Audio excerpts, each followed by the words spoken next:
Olá, boa noite. Durante essa semana, a UFO recebe o 3º Encontro Nacional de Economia Industrial e Inovação e o Jornal da UFO traz especialistas para falar sobre o cenário atual da indústria no país, conquistas e desafios. Você confere tudo a partir de agora.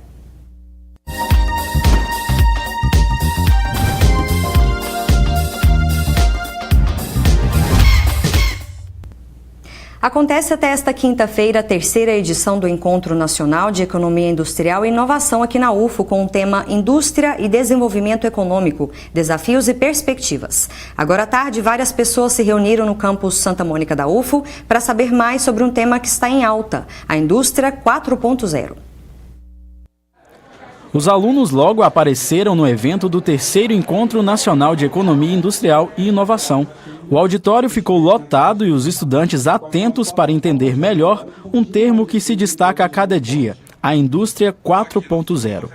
A Ariane, que é doutoranda em Economia da UFO, fez parte da organização e revela o quanto foi importante preparar este encontro. Os alunos de graduação, eles podem ter uma noção do que está sendo discutido atualmente na indústria.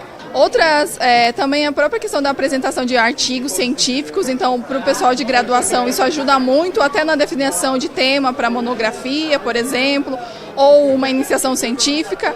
Para o pessoal do mestrado e doutorado, que é no meu caso, isso também ajuda até para a questão de dissertação e tese, porque muitas pessoas estão desenvolvendo suas pesquisas nessa área. Mas afinal, o que é a Indústria 4.0? Este professor de economia da Universidade Federal do Rio de Janeiro foi convidado para explicar melhor aos alunos como funciona esta também chamada de revolução industrial, que vai além da tecnologia nas empresas. As gerações anteriores, elas mandavam informação para o gestor de um sistema, esse gestor tomava uma decisão. No 4.0, esse sistema de capturar a informação num computador, mandar por um software, ele não só registra aonde, que ponto de temperatura e pressão está, mas ele age e toma decisões, por isso inteligência artificial, toma decisões de ajustar temperatura, pressão, etc. Todas as máquinas de uma fábrica, desde a relação com os fornecedores, desenvolvimento de produto, processo de produção, relação com o cliente e a gestão da empresa, todos eles estão ligados e conectados na rede. Então, a lógica é integração, conexão e inteligência. Isso é que marca. O cenário no Brasil é positivo para o especialista, tanto que há uma expectativa para os próximos 10 anos em que várias empresas vão se destacar. Assim, a rentabilidade das empresas são baixas, só que quando você introduz, mesmo que localizadamente, em uma máquina ferramenta, um sensor e processa isso, o payback, o retorno desse investimento é muito rápido e relativamente alto. Então, o que nós estamos assistindo hoje é que existe um processo em curso de modernização, mas uma modernização defensiva. Não é para ampliar a capacidade, mas mais para diminuir custo de energia, diminuir perdas no processo, dar mais eficiência, ampliar o leque de produtos. Elas hoje estão com um nível de atualização, de modernização baixo, mas tem uma perspectiva muito forte de avançar no futuro. E fica o aprendizado. Para quem já estuda sobre o tema, como é o caso do Érico, que está prestes a se formar em Ciências Econômicas, a Indústria 4.0 só tem a acrescentar. Isso abre o horizonte porque isso traz toda uma questão tecnológica com informações, banco de dados, e tudo isso é implementado na indústria e não só restrito ao setor de tecnologia. Então, mesmo indústrias tradicionais como a automobilística, eles utilizam todo esse arcabouço de outros setores para tomar uma decisão mais acertada no seu processo, tanto para atender o mercado como para competir com as demais empresas. Bom, e para falar sobre o futuro da indústria no Brasil, nós convidamos o professor do Instituto de Economia e Relações Internacionais da UFO, Germano Mendes de Paula. Boa noite, professor. Obrigada pela presença. Boa noite. Muito obrigado pelo convite. Ao meu lado está também Davi Kupfer, que é professor do Instituto de Economia da Universidade Federal do Rio de Janeiro, que vai palestrar, inclusive, daqui a pouco, né, professor? Boa noite. Boa noite. Prazer estar aqui.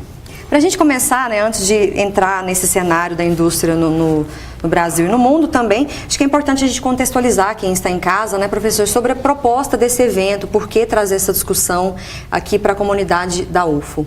Bom, esse evento é a terceira edição, começou há 2 anos atrás em Araraquara, o ano passado foi na UFRJ e esse ano aqui na Federação criada e que tem como finalidade discutir os temas de economia industrial e inovação. Esse evento tem cerca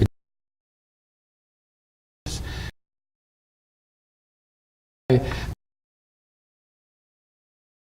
do IED e é uma forma de a gente trazer os melhores especialistas do Brasil no tema de acadêmica. Não só informações, conhecimento, mas também pensar estratégias, talvez? Como que você vê isso? Eu acho que o formato do evento contempla tanto a apresentação de artigos acadêmicos selecionados, são 97 no total, como também de mesas redondas que se propõem a fazer discussões mais abrangentes. Então nós temos 8 mesas redondas, sendo um com palestrante da CEPAL, que é um órgão das Nações Unidas, e mais 7 outras mesas redondas. E essas mesas visam exatamente as discussões mais abrangentes e que abordam mais as questões de estratégia. As apresentações dos papers acadêmicos têm uma finalidade mais de divulgação dos estudos que estão sendo elaborados por mestrandos, doutorandos ou mesmo profissional da área que já tem a sua titulação. Em forma de divulgar a ciência também produzida na universidade, né? Se eu puder acrescentar. Claro. Na verdade, a Associação Brasileira de Economistas Industriais e Inovação, a ABIN, que é quem está realizando o encontro, ela surgiu a partir de uma iniciativa focada em jovens pesquisadores. Então, assim, a ABIN com a formação e principalmente a atração dos jovens pesquisadores em economia, microeconomia, economia industrial, para esses temas, né? Então, daí acho também a importância do encontro, que é uma forma que nós temos de difundir pelo território nacional, né, pelo país, a existência da associação, realizar esse trabalho de motivação dos estudantes de graduação, de mestrado, doutorado, de pós-graduação em geral, e os pesquisadores já formados, os recém-doutores, a realizarem pesquisas nessa área. E, certamente, essa agenda do 4.0, da manufatura avançada, ela é uma tendência muito forte dentro da realidade da produção industrial e, certamente, vai constituir um desafio acadêmico importante, porque a gente agora tem que correr atrás dessa temática para que os novidades que estão associadas a essas novas tecnologias, as novas formas de organização da produção, novos modelos de negócio, enfim, um novo padrão de desenvolvimento que está, de algum modo, se constituindo nesse momento. A gente fala, são várias as transformações, né, dessa indústria 4.0, né, professor? Dá para você citar algumas delas, assim, os impactos maiores, talvez, na economia? Olha, eu vou colocar numa perspectiva que eu acho que pode ser útil para a compreensão do tema, né? Principalmente para aqueles que não têm muita familiaridade. A primeira impressão, e isso eu já venho falando de 4.0 há algum tempo, então a primeira impressão que eu vejo, né, as pessoas formarem é de que a gente está falando de uma futurologia de ficção científica, sabe? De máquinas inacreditáveis e sistemas que fazem coisas do arco da velha e tal.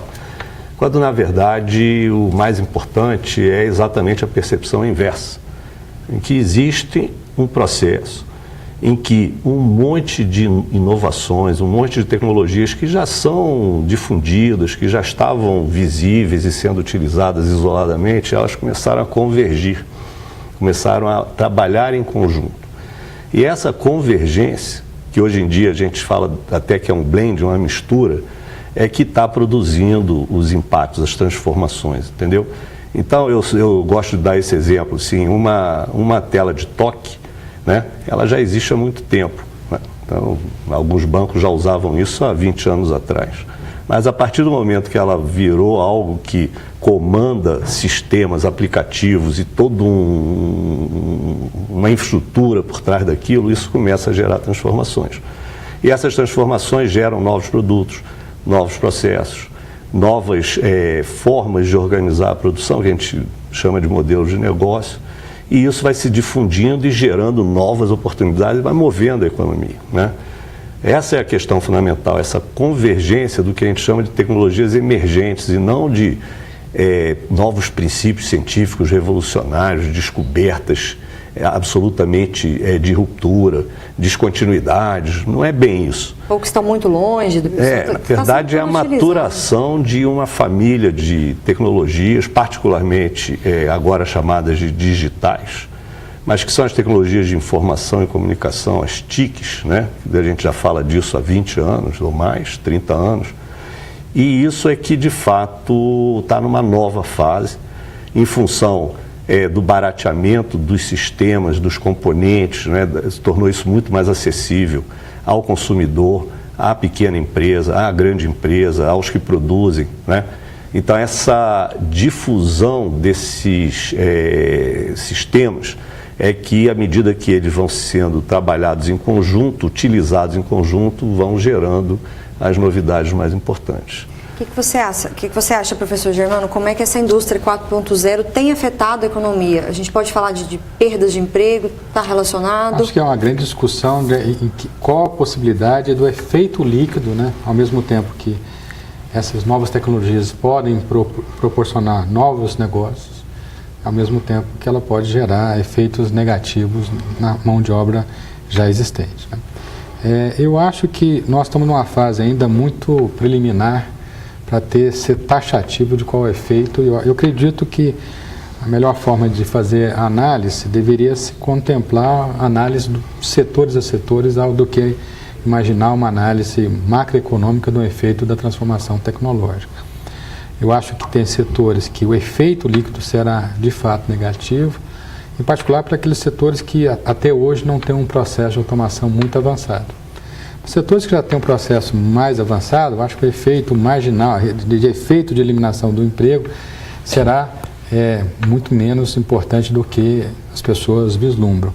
Agora, a questão central é imaginar qual o volume de novos negócios que poderão surgir de novas aplicações que até hoje pareciam um pouco distante da nossa realidade.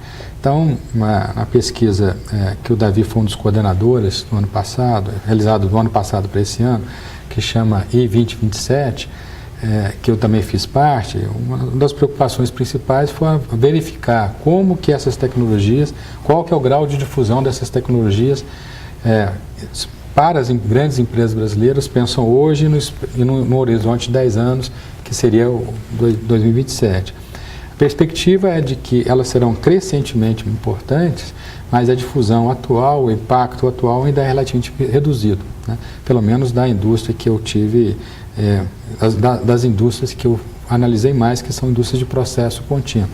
Então, acho que existe aí uma certa mistificação ou uma tentativa de exagerar pontos positivos ou exagerar pontos negativos, e com certeza daqueles que vislumbram os pontos mais negativos, a questão do emprego parece ser a mais gritante.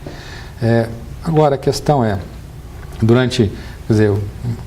evolução do capitalismo sempre foi baseada em mudanças tecnológicas e de criação de novos mercados que eram totalmente inexistentes. Então, acho que na atualidade, a questão do tipo, olha, vai eliminar um percentual muito grande de empregos, vai eliminar um percentual muito grande de empregos e vários setores que hoje existem, não existiam há 50 anos atrás. Outras profissões vão surgir. E eu vejo uma coisa muito positiva, que é o fato de que grande parte dessas inovações tem como a palavra da moda, startups, empresas de pequeno porte, que têm uma capacidade de geração de inovações específicas, mas que para os seus usuários têm efeitos muito grandes. Então, isso pode dar também uma maior cooperação, já que não é muito frequente no Brasil, entre grandes e pequenas empresas em termos de geração de tecnologia. Eu acho assim, Eu acho que o melhor caminho não é fazer uma análise macroeconômica disso, e sim uma análise setorial e, a partir do exame de várias experiências empresariais e setoriais, chegar a uma situação mais concreta, mas eu acho que hoje ainda é um jogo que ainda está começando e as previsões, evidentemente, tenderão a ser muito preliminares. Já já a gente continua a nossa conversa, agora vamos saber se o tempo chuvoso vai continuar em Uberlândia e outras cidades da região.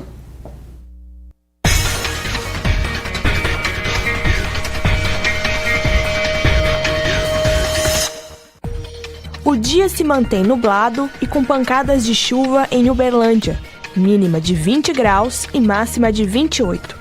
Em Patos de Minas, a quarta-feira continua com chuva e sem possibilidade de sol. Termômetros marcam entre 17 e 24 graus. Em Monte Carmelo, o dia permanece mais frio e chuvoso. A máxima fica 29 graus e a mínima 15. Pancadas de chuva ao longo do dia em Ituiutaba. A temperatura máxima pode chegar aos 28 graus e a mínima aos 17. Céu fechado e quarta-feira com previsão de chuva em Patrocínio. Mínima de 13 graus e máxima de 29. Ainda hoje você confere as vagas disponíveis no mercado de trabalho em Uberlândia. Já voltamos.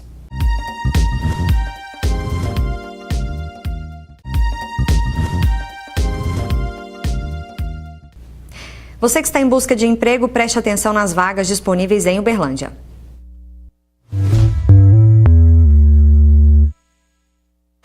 O mercado de trabalho de hoje oferece 46 vagas, 37 para técnico de instalação. O salário é de aproximadamente R$ 1.063 e a empresa não exige experiência, mas é preciso ter ensino médio completo e habilitação B. Uma oportunidade para técnico eletrônico, remuneração de R$ 1.500. É preciso ter curso na área eletrônica e experiência de 6 meses e também ter concluído o ensino médio. Uma vaga para faturista, salário de R$ 1.400. Para concorrer é necessário ter experiência na área e ensino superior em contábeis, administração ou logística. 4 vagas para porteiro. A empresa também exige experiência na área e ainda ensino fundamental completo. O salário é de R$ 1.393. O mercado oferece 3 vagas de técnico de instrumentação, salário de R$ 1.800. Também é preciso ter experiência de 6 meses e curso técnico ou profissionalizante. Você confere essas vagas no Cine de Uberlândia, que fica na Avenida Nicomedes Alves dos Santos, número 136, no centro da cidade. O horário de atendimento é das 8 da manhã às 5 da tarde. O Cine não fornece informações por telefone. A gente volta com a nossa entrevista sobre o futuro da indústria no Brasil. Professor Davi, no primeiro bloco, como a gente estava conversando, né, sobre a economia, a quarta revolução industrial, a indústria 4.0, afetar a economia, você queria complementar com uma informação?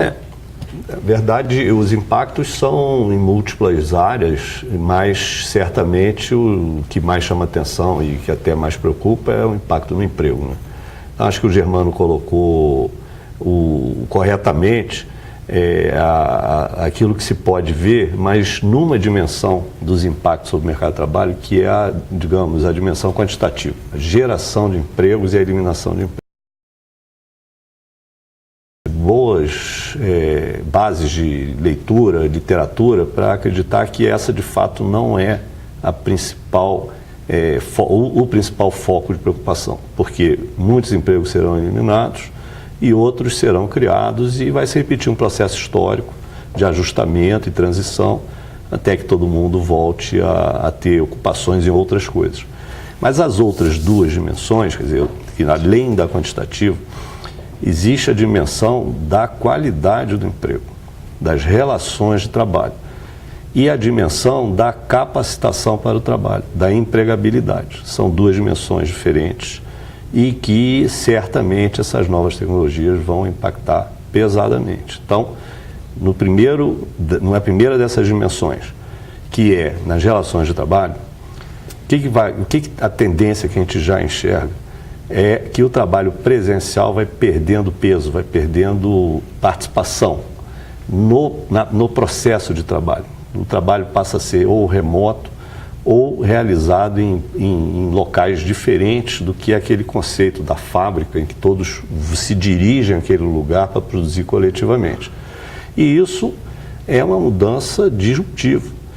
que vai gerar o que a gente já vê, o emprego parcial, o emprego episódico. Então, essa visão daquele emprego para a vida inteira, que, por exemplo, fez parte da minha formação, e eu tenho, né, na verdade, mal ou bem, eu tive um emprego a minha vida inteira, ela vai deixar de existir, ou já está deixando de existir. As pessoas vão trabalhar de uma forma diferente. E isso, do ponto de vista das relações de trabalho, vai exigir uma nova regulação, né? É preocupante para o Brasil, isso é uma dimensão que preocupa muito, porque as nossas regulações do trabalho, inclusive recentemente reformadas, de um modo com pouca participação da sociedade, né?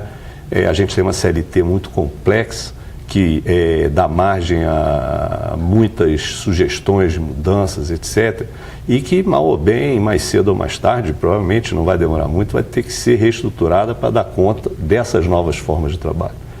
Porque, de fato, a gente tem um sistema de proteção social que está associado a uma vinculação de emprego do tipo emprego permanente ou emprego perene. Então, a gente tem essa dimensão, eu poderia alongar bastante nisso, mas é suficiente ter ideia de quanto isso vai se transformar. A segunda dimensão é da empregabilidade, quer dizer, como se criam as competências para se conseguir habilitar a um emprego. E isso, certamente, vai ter um impacto sobre todo o processo de formação básica. Seria capacitação profissional, sim, né? Que vai além, talvez, de saber usar as tecnologias. Porque não né? será só uma questão de treinamento, como talvez na passagem da indústria 1.0 para a indústria 2.0, você começou a usar soldadores, e que você pode formar um soldador em alguns meses, né? Olha, um soldador, ele não precisa ter domínio de outros idiomas, ele não precisa ter domínio de idioma nenhum, ele na verdade é uma prática que você treina e capacita a realizar aquela tarefa. Então, no Fordismo, no sistema de produção fordista, toda a habilidade do trabalhador podia ser adquirida em um mês de treinamento. Hoje não. Hoje o trabalhador dessa indústria, né, ou dos serviços associados ao digital, exige um conhecimento muito amplo, multidisciplinar, em múltiplas frentes. Então, a formação desse profissional vai ser muito mais complexa, né? São duas dimensões de política pública que a gente tem que ter muito claro que serão necessárias de serem construídas. Quer dizer, não será a mera implantação, a difusão dessas novas tecnologias na indústria 4.0 que vai trazer essa substância, esse substrato que vai permitir que as pessoas vivam bem. E por isso não é uma questão da tecnologia, como sempre, é uma questão social. E de como as políticas públicas vão construir esse entorno em que as pessoas possam viver bem, viver com qualidade no mundo das novas tecnologias. Então a gente vai precisar mesmo de uma revolução nas relações de trabalho e uma revolução no nosso sistema de ensino e formação profissional. São pontos em que o Brasil está particularmente desatualizado em relação a outros países do mundo. Então, tem um grave problema aí que a gente precisa considerar. A gente está falando de que o problema é maior e mais complexo, né, professor Germano? Tem um dado aqui que eu gostaria que os dois convidados avaliassem. O Brasil ocupa a 69ª posição no Índice Global de Inovação, segundo a Confederação Nacional da Indústria. Como você avalia esse dado, assim, do ponto de vista econômico? O que dificulta o Brasil de encaminhar em direção ao topo, ou você não concorda com esse dado? Eu não vou comentar a questão do dado em si. Eu acho que a questão básica é que as próprias empresas brasileiras reconhecem de que elas não estão na fronteira da inovação. Boa parte do nosso parque industrial, as empresas são relativamente tímidas. Minha área de especialidade é siderurgia, um setor que efetivamente, em termos de competição e custo, é relativamente bem em comparação internacional, mas quando você se depara com o esforço tecnológico que as siderúrgicas fazem, elas mesmas reconhecem que o esforço tecnológico é mínimo, né, ou é baixo em comparação com os melhores padrões mundiais. E sempre tem uma questão de que essas autodeclarações geralmente são superestimadas. Você geralmente fala que você é melhor do que, na verdade, você se comporta, né? Não é algo novo, né? É algo que, historicamente, o país tem muita dificuldade, seja pelo ambiente macroeconômico desfavorável, seja pela uma predominância de empresas com determinado perfil, seja pelo fato de que tem vários fatores institucionais que possam não favorecer o processo inovativo. Independente da pontuação, se o lugar que nós estamos, qual exatamente o lugar, um processo muito virtuoso de inovação no Brasil, e eu acho que essa situação, evidentemente, nos últimos anos, em função de um cenário macroeconômico muito mais desfavorável, tenderia, por si só, a gerar uma situação de maior defasagem tecnológica. Em geral, os estudos mostram que as empresas se falam, olha, hoje eu estou mal, mas de algum tempo eu poderei melhorar. O fato é que, se voltar na mesma empresa daqui a um tempo, eles vão continuar falando que hoje nós estamos mal, daqui a um tempo elas vão melhorar. Então, você está sempre empurrando essa possibilidade da fronteira, de aproximação dessa fronteira. Não acho que inovação no Brasil seja algo fácil, dado um ambiente que quando eu vou comparar com outros países que têm um processo inovativo, né, mais denso, mais veloz do que o nosso, o empresário se depara com condições muito mais favoráveis lá do que aqui. Então, não é algo que vem exclusivamente ou uma decorrência do tipo, olha, tudo mais está excepcional, só inovação peca, é porque o conjunto da obra não favorece. Mas eu acho que o Davi pode ter mais elementos aí para comparar ou discutir o ranking em si. O que você acha, professor? Lembrando que esse dado, o Brasil está na 69ª posição entre 127 países. Como que você avalia esse dado? Olha, eu tendo a não gostar muito desses rankings, desses ordenamentos, que são montados a partir de um conjunto de parâmetros, alguns dados objetivos e também alguns dados que vêm de opinião, de pesquisas de opinião e tal, entre líderes empresariais ou o que seja. Porque eles, de algum modo, valorizam excessivamente determinadas características que não são tão importantes e deixam de lado outras e tal. Mas não quero parecer com isso que eu esteja questionando o resultado, porque realmente, de fato, o Brasil não está bem posicionado em termos de comparação internacional naquilo que é o desempenho inovativo brasileiro, quer dizer, o que a gente consegue obter como resultado, né? O esforço aumentou significativamente desde o início da década passada, da década de 00, desde o início dos anos 2000, o esforço de inovação no Brasil aumentou, particularmente do lado da política pública, do lado do investimento público, da ampliação do sistema universitário, das agências de fomento, das FAPs, né? FAPESP, FAPERJ, FAPEMIG e assim sucessivamente, CNPq, FINEP, o próprio BNDES começou a atuar em inovação. Então, houve, inclusive se percebe isso pela medida básica de esforço inovativo, de intensidade, que é o gasto com inovação em proporção ao PIB, e que nós saímos de 0,6% para 1% aproximadamente.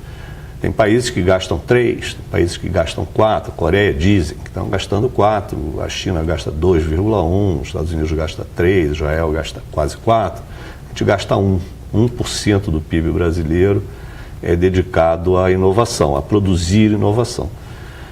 Então houve esse aumento do esforço, mas eu percebo que, embora vamos ter nesse grande número, em 20 anos o esforço dobrou, o resultado não dobrou. Então há um problema de fato de modelo de gasto, de efetividade. Nossas empresas, elas por uma série de circunstâncias que a gente precisaria de muitos programas para... nossas empresas se sentem mais confortáveis como imitadoras e não como inovadoras. Tá? A inovação, ao contrário do que pode parecer, ela não vem de um estalo, ela não é algo que se produz por estalo. E eu até gosto de dizer nesses termos, o brasileiro é bastante criativo, mas é pouco inovativo, porque a inovação é um trabalho de formiga, de persistência, demorado, produz efeitos a longo prazo. Ela é característica de quem investe no futuro. E a gente tem uma sociedade, não só nossas empresas, mas nós somos curtoprazistas, por uma série de razões que se acumularam na história do próprio país. Né? Ninguém está muito disposto a colher frutos lá na frente. Né? A maioria das decisões visam um retorno relativamente rápido. E com a inovação isso não vai funcionar. A inovação envolve incertezas muito graves. A possibilidade de perder todo o investimento, porque aquela linha de desenvolvimento tecnológico que foi escolhida não era a correta. Você descobre isso anos depois, tem que começar de novo por outro caminho. E isso, então, não veste bem com esse comportamento que eu estou aqui simplificando, mas não distorcendo, eu estou apenas simplificando, chamando esse comportamento curto-prazista dos agentes econômicos brasileiros. Então, nós temos empresários curto-prazistas, governo curto-prazista, população, todos querendo retirar o seu retorno o mais rapidamente possível. Então, de fato, isso leva a um resultado inovativo que fica muito aquém até mesmo do próprio aumento do esforço que foi feito nesses últimos anos. Muita coisa precisa ser falada a respeito do futuro da indústria no Brasil, mas infelizmente nosso tempo se encerrou. Queria agradecer a presença do professor Germano. Obrigada pela presença, professor. Eu que agradeço. Obrigada também, Davi Kupfer, pelas informações Foi uma satisfação. importantes. Você, enquanto consumidor, sabe quais são os seus direitos? O que diz o Código de Defesa do Consumidor? Amanhã o Jornal da UFO traz especialistas e você pode mandar suas dúvidas para o nosso Facebook TV Universitária de Uberlândia. Uma boa noite para você e até amanhã.